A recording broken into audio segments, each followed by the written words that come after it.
Welcome back. Some U.S. Marines up in arms over proposed changes to their caps or covers. The new look seen here, screen left, compared with the current look, is supposed to be more gender neutral, but some say it would make the Marines look too, quote, girly.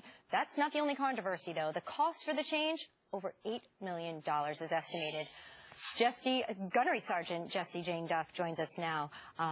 She's a retired Gunnery Sergeant, U.S. Marine. She's also with Concerned Veterans for America, and she joins us with her thoughts. Gunnery Sergeant, what was your initial reaction to the cap change?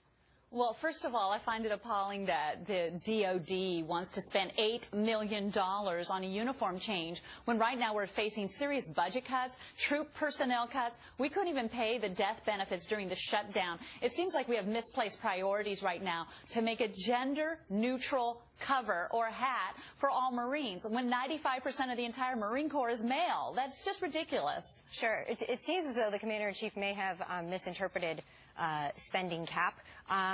What's your take specifically on having a gender-neutral cap and how it affects females?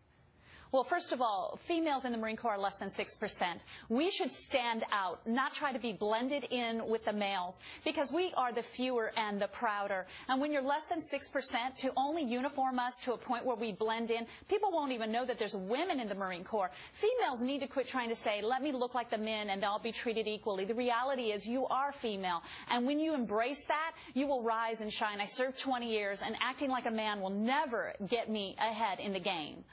That's interesting perspective there. What is the word from the inside? What are Marines actually Well, saying? essentially, every Marine is furious that they would either feminize the males or masculinize the women, because when you look at the covers that we have right now, the women have a bucket cover that is very smooth on the edges, and the men have what's called a barracks cover. It's very appropriate for each gender. It looks attractive and fits. But what's going to happen is they're either going to feminize the men and adjust them to this what we call Dailey cover, which is based off of our Medal of Honor recipient from World War I, or they're going to have the females take on the barracks cover. Why are we going to lose our identities in a gender-neutral Marine Corps?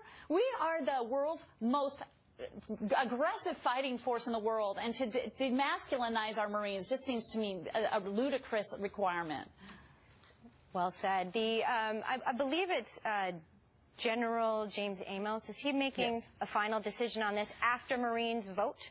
Yes, apparently the Marines are going to be able to go online and vote on this, and I would expect that the males are going to win on this argument. They're going to want to keep their barracks cover, as they should.